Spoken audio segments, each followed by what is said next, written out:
नमस्कार विद्यार्थी मित्रांनो, टर्निंग पॉईंट्स या यूट्यूब चॅनलवरती आपलं स्वागत आहे. तर बघा, अंकगणित व बुद्धिमत्ता संभाव्य प्रश्नांची आपण सिरीज सुरू केलो आहोत. तर ही सिरीज आहे 13 नंबरची आणि तसंच आपलं टर्निंग पॉईंट्स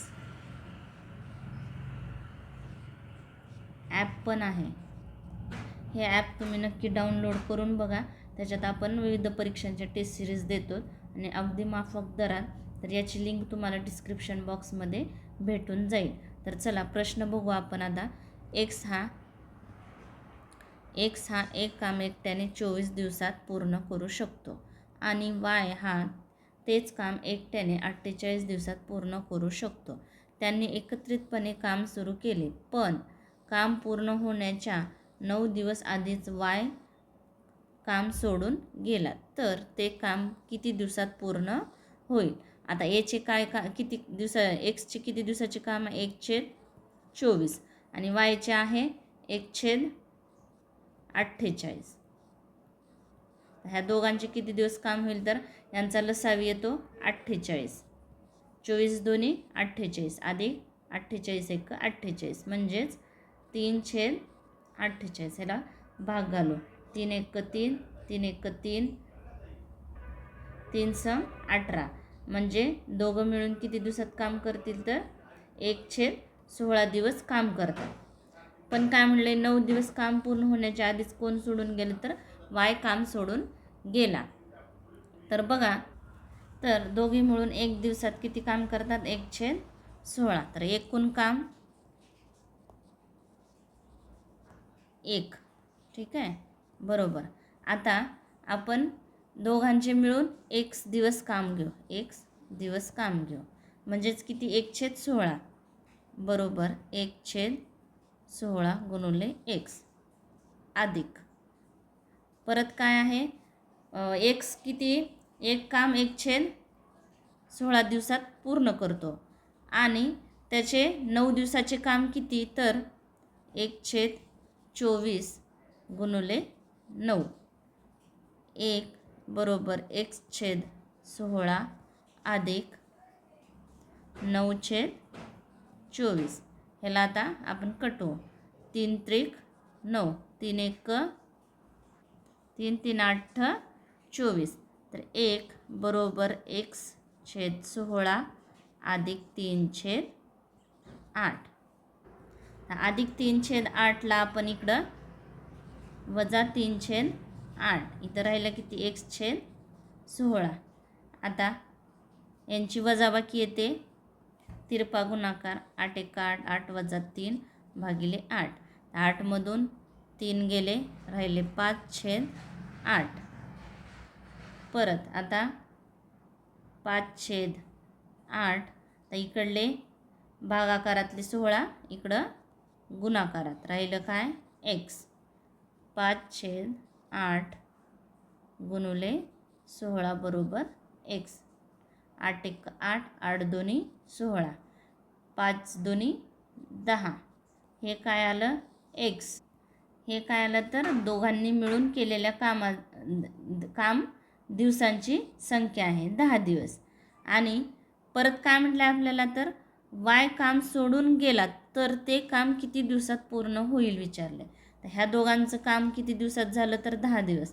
आणि राहिलेले 9 दिवस कोण काम केले? तर x म्हणजेच अधिक 9 किती झाले? 19 दिवस काम पूर्ण करण्यासाठी लागतात. म्हणजे आपलं उत्तर आहे हे. तर चला पुढचा प्रश्न घेऊ आपण. प्रश्न बघा, एका संख्येला 899ने भागले मिळणारी बाकी 63 आहे. त्याच संख्येस 29ने भागल्यास किती बाकी मिळेल? ह्या बाकीलाच आपण 29ने भागू आणि जेवढी बाकी उरेल तेवढंच ते आपलं काय असेल? तर उत्तर असेल. 63 भागिले 29. 29 एक 29, 29 दोन्ही 58. 63 मधून 58 गेलं, उरले 5. म्हणजे आपलं उत्तर काय येईल? तर 5 हे आपलं उत्तर येईल. तर चला पुढचा प्रश्न आहे. प्रश्न बघा, एक नाव प्रवाहाच्या विरुद्ध दिशेने 14 तास 84 किलोमीटरचे अंतर पार करू शकते आणि प्रवाहाच्या दिशेने 6 किलोमीटर तासात तितकेच अंतर म्हणजे 84 किलोमीटर अंतर पार करू शकते. तर स्थिर पाण्यामध्ये बोटीचा वेग किती आहे? तर बघा, हे प्रवाहाच्या विरुद्ध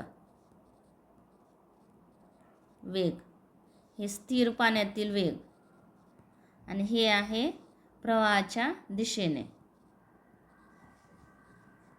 आता आपल्याला विरुद्ध काय सांगितलं आहे? 14 तासात 84 किलोमीटर वेग, 84 किलोमीटर वेग 14 तासात, आणि प्रवाहाच्या दिशेने 6 तासात तितकेच अंतर, म्हणजे 84 भागिले 6. तर आपल्याला काय काढायचं आहे? तर स्थिर पाण्यातील वेग काढायचा आहे. हे प्रवाहाचा वेग. आता बघा, 14 × 1 = 14, 14 × 6 = 84, 6 × 1 = 6, 6 × 1 = 6, उरले 2, 6 × 4 = 24. तर स्थिर पाण्यातील वेग काढायचा आहे. तर स्थिर पाण्यातील वेग बरोबर विरुद्ध वेग अधिक प्रवाहाच्या दिशेने वेग भागिले 2. विरुद्ध दिशेने वेग किती आहे? 6. प्रवाहाच्या दिशेने किती आहे? तर 14 भागिले 2. 14 आणि 6 20 भागिले 2. बे 1 बे, बे 1 बे, शून्याला 0. म्हणजे स्थिर पाण्यातील वेग किती आहे? तर 10 किलोमीटर हा पर आवर वेग आहे. म्हणजे आपलं उत्तर आहे हे. तर उत्तर काय आहे? 10 किलोमीटर पर आवर हा स्थिर पाण्यातील वेग आहे. तर चला, पुढचा प्रश्न आहे. मुलांच्या एका रांगेत सिद्धांतचा क्रमांक दोन्ही टोकाकडून 13वा आहे. तर रांगेत एकूण मुले किती? तर एकूण मुले बरोबर त्याचा उजवीकडून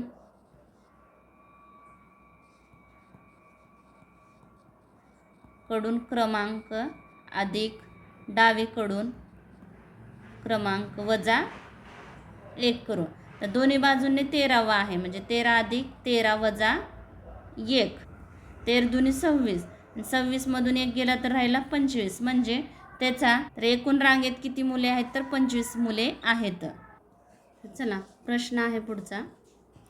प्रश्न बघा, दिलेल्या समीकरणाचा समतोल साधण्यासाठी पर्यायांमध्ये दिलेल्या कोणत्या 2 संख्या अंक नव्हे अदलाबदल करणे आवश्यक आहे? तर 445 येण्यासाठी ह्या संख्येतील कोणत्या संख्या बदलाव्या, म्हणजे 445 हे उत्तर येईल हे समीकरण सोडवल्यानंतर. तर बघा, आपण आता 15 आणि 25 ह्या संख्या बदलू. 540 अधिक 225 भागिले 15, म्हणजे तिथं काय घ्यायचं आपण? 25 भागिले 25 गुणुले 25च्या ठिकाणी आपण 15 घेऊ, वजा 260. ठीक आहे. आता 25 × 1 = 25, 25 × 9 = 250, 540 आणि 15 × 9 = 35, वजा 260. ह्या दोघांची बेरीज. 5 ला 5, 4 आणि 3 7, 5 आणि 1 6, 675 वजा 260. आता 5 ला 5, 7 मधून 6 गेले, 1 राहिले, आणि 6 मधून 2 गेले, 4, म्हणजे उत्तर काय आलं आपलं? 415. हे 415, म्हणजे 15 आणि 25 ह्या संख्यांची अदलाबदल केल्यानंतर आपल्याला हे समीकरणाचं उत्तर 425 हे येते. म्हणजेच उत्तर आपलं काय आहे? तर हे आहे आपलं उत्तर. तर चला, पुढचा प्रश्न आहे. बघा, प्रश्न आहे, खालील अक्षर मालिकेचा संदर्भ घ्या आणि प्रश्नांची उत्तर द्या. तर हे अक्षर मालिका दिली आहे. तर काय विचार? तर मालिकेत असे किती स्वर आहेत की ज्यांच्या लगेच आधी एक व्यंजन आहे आणि लगेच नंतरही एक व्यंजन आहे? तर स्वर किती आहेत इंग्लिशमध्ये? ए, ई, आय, ओ, यू, हे 5 स्वर आहेत. तर बघा, इथं हे मालिका. आता ह्याच्यामध्ये स्वर बघू आपण. आय आहे, याच्या आधी, आयच्या आधी व्यंजन आहे, नंतर ही व्यंजन आहे, म्हणजे हे एक गट झाला. परत आता ए पण आहे. आता एच्या आधी स्वर आहे, नंतर पण स्वर आहे, हा एक आर ए वाय. नंतर ई आहे, पण ईच्या नंतर स्वर आहे, यू पण स्वर आहे, त्याच्यामुळं हा कटला. नंतर आता आय, इथं व्यंजन आहे, इथं व्यंजन आहे, म्हणजे जी आय आर. परत ओ आहे, पण ओच्या नंतर स्वर आहे त्याच्यामुळे हे पण येणार नाही. तर इथं पण स्वर येते त्याच्यामुळे हे कट. त्यानंतर यू, इथं व्यंजन म्हणजे बी यू बी. आता झाले, पुढे स्वर नाहीत. म्हणजे किती गट भेटले आपल्याला, तर 1 2 3 4. म्हणजे आपलं उत्तर काय आहे, तर हे आपलं उत्तर आहे. चला पुढचा प्रश्न घेऊ आपण. प्रश्न बघा, एका विशिष्ट सांकेतिक भाषेत MEKE हे 32 आणि QUAD हे 45 असे लिहिले जाते. त्याच भाषेत SELF कसा लिहिला जाईल? तर तुम्हाला मी अगोदर पण सांगितलं आहे. तर ABCD अशी अक्षरमालिका लिहा. यम आणि यमच्या खाली लगेच यन आणि इकडं उलट ABCD कंटिन्यू करा आणि एच्या खाली झेड येईल. परत त्याला 1 2 3 असे क्रमांक द्या. यम हा 13 नंबरला, यन हा 14 नंबरला आणि झेड येतो 26 नंबरला. म्हणजे अशा प्रकारचे गणितं सोडवण्यासाठी तुम्हाला मदत होऊन जाईल. MEKE ला संकेत काय आहे? 32. तर यम 13 नंबरला, ये किती नंबरला? 1. आता के आहे 11 नंबरला आणि ई येते 5 नंबरला. तर या ह्यांची बेरीज किती होते? तर 30. जर अधिक 2 केलो तर काय येते? 32. तर तसंच आपण SELFचं करू आपण. यस येते 19 नंबरला, अधिक ई आहे 5 नंबरला, यल आहे 12 नंबरला आणि यफ आहे 6 नंबरला. यांची बेरीज येते 42. अधिक 2 केलो तर किती? 44. म्हणजे सेल्फसाठी काय येईल? तर 44 हे सांकेत भाषा येईल. म्हणजे आपलं उत्तर आहे हे. तर चला पुढचा प्रश्न घेऊ आपण. खालील संख्या मालिका पूर्ण करा. 48 24 72 36 आणि 108. तर इथं कोणती संख्या येईल? तर बघा, 48 गुणुले 1/2, बेक बे, बेक दुनी 4, बेचोक 8, हे आलं 24. तर 24 गुणुले आपण 3 करू. 24 त्रिक 72, हे आलं 72. ह्याला भागिले 1/2, बेक बे, बेत्रिक 6, उरला 1, बेसख्ख 12, आलं 36, हे 36. आता ह्याला 36ला 3 ने गुणू. 6 त्रिक 18, 18ला 8 हातचाला 1, 3 त्रिक 9 ने 10, 108 आलं.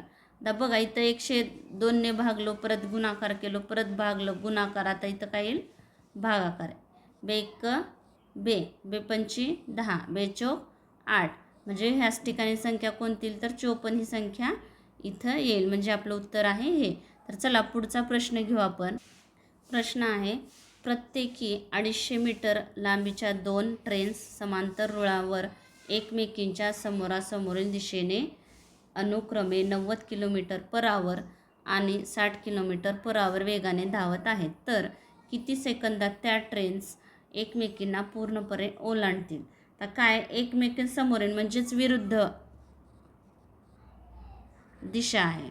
तर विरुद्ध दिशा असेल तर नेहमी वेगांची बेरीज करायची. वेग किती आहे? 90 किलोमीटर अधिक 60 किलोमीटर, किती झाले? 150 km/h. आणि ट्रेन काय आहे? तर सेम, म्हणजे दोघांची लांबी काय आहे? सेम आहे. तर 250 अधिक 250, 500 मीटर. तर 150 किलोमीटरला 36 सेकंद लागतात. तर 500 मीटरला किती वेळ लागेल? तर तिरपा गुणाकार करू. 500 गुणुले 36 भागिले 150, 0 0 कट, 3 5 15, 3 1 3, 3 2 6, 5 1 5, 5 1 5, 0, 120. म्हणजेच 12 सेकंद त्या ट्रेस एकमेकींना पूर्णपणे ओलांडतील. तर आपलं उत्तर आहे 12 सेकंद. इथं पॉईंट द्यायचा, म्हणजे 12 सेकंद हे आपलं उत्तर आलं. तर चला पुढचा प्रश्न घेऊ आपण. प्रश्न बघा, गेल्या वर्षी एका शाळेत 610 मुले होती. यावर्षी ती संख्या 20% कमी झाली आहे. यावर्षी शाळेतील एकूण मुलांच्या संख्येच्या 175% मुलींची संख्या असल्यास शाळेतील किती मुले असतील? बघा, एका शाळेत किती मुले होते? 610. तर यावर्षी ती संख्या 20% कमी झाली, म्हणजेच 80% मुले आहेत. 0 गटला 0, 0 गटला 0, 8 1 8, 8 6 48, म्हणजे ह्या वर्षी किती मुलं आहेत? तर 488 मुले आहेत. पुढे काय म्हणते? यावर्षी शाळेतील एकूण मुलांच्या संख्येच्या 175% मुलींची संख्या असल्यास शाळेत किती मुले असतील? आता एकूण मुलं 448, याचे 175% मुली येतात. गुणिले 175 भागिले 100. 25 चोक 100, 25 5 100, 25 संग 150, 25 7 पावणे 200, 4 1 4, 4 1 4, 4 2 8, 4 2 8, 7 2 14ला 4 हातचाला 1, 7 2 14ला 14 1 15, 15ला 5 हातचाला 1, 7 1 7, 7 1 8, म्हणजे शाळेत किती मुली आहेत? तर 854 मुली आहेत, म्हणजे आपलं उत्तर आहे हे. तर चला पुढचा प्रश्न घेऊ. बघा, प्रश्न आहे x अधिक a आणि x अधिक b यांचा गुणाकार किती आहे? तर हे वर्ग आहेत, हे मिस्टेक झाले टाईप करते वेळेस. तर बघा, तर ह्याच्यातला गुणाकार, ह्या दोनांचा गुणाकार कोणता आहे? तर बघा, x अधिक a गुणुले, म्हणजेच हे गुणाकार असते, आणि म्हणजेच x अधिक b. आता xना आपण x अधिक b ला गुणू. x अधिक b, याचं काय ते xचा वर्ग अधिक b x. आता नंतर b न ह्या कंसाला गुणू. a x अधिक b बरोबर आता x अधिक b x. हे दोन्ही गुणाकार एकत्र करून समान पद वेगळे काढू. xचा वर्ग अधिक b x अधिक ax अधिक b, ही a b येते, a b. तर xचा वर्ग कंसात b अधिक, किंवा ह्याला a अधिक b पण लिहू शकतो. परत हे समान पद असले ह्याला बाहेर काढलं, अधिक a b. बघा, आपलं उत्तर काय आलं? तर xचा वर्ग अधिक a अधिक b कंस बंद x अधिक a b, हे आपलं उत्तर आलं. म्हणजे उत्तर काय आलं आहे? तर 3 नंबरचं हे आपलं उत्तर आहे. तर चला पुढचा प्रश्न घेऊ. प्रश्न आहे, आई, मुलगा आणि मुलगी यांच्या वयांची बेरीज आहे 70 वर्ष. आई तिच्या मुलाच्या वयाच्या तिप्पट असेल. तर बघा, आपण आता मुलाचे वय आपण वय x मानू. तर काय म्हणले? मुलाच्या वयाच्या तिप्पट आहे. कोणाचे? आईचे वय, म्हणजे तिप्पट म्हणजे 3x झालं. पुढे, आणि मुलगी तिच्या भावापेक्षा 5 वर्षांनी मोठी असेल. तर मुलीचे वय किती झालं? तर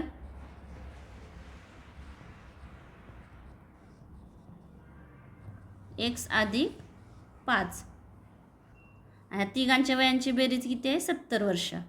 म्हणजेच x अधिक 3x अधिक x अधिक 5 बरोबर 70.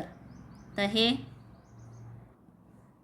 3 इथं काही नसते, म्हणजे एक असते 3 4 आणि 5, 5x अधिक 5 बरोबर 70. 5x बरोबर 70 अधिक 5चे वजा 5, 5x बरोबर 65.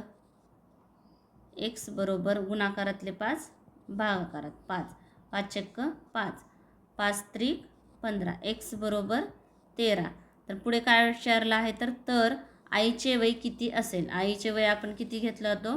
3x, म्हणजेच 3 गुणिले 15, 15 3 75, म्हणजेच 15 3 45, सॉरी तर 13 आहे, 13 3 39, म्हणजे आईचे वय किती आहे? तर 39 वर्ष आईचे वय आहे. तर चला पुढचा प्रश्न आहे, एका गोलाची त्रिज्या 50% ने वाढल्यास पृष्ठफळात होणाऱ्या वाढीची टक्केवारी शोधा. आता सूत्र आहे गोलाचे पृष्ठफळ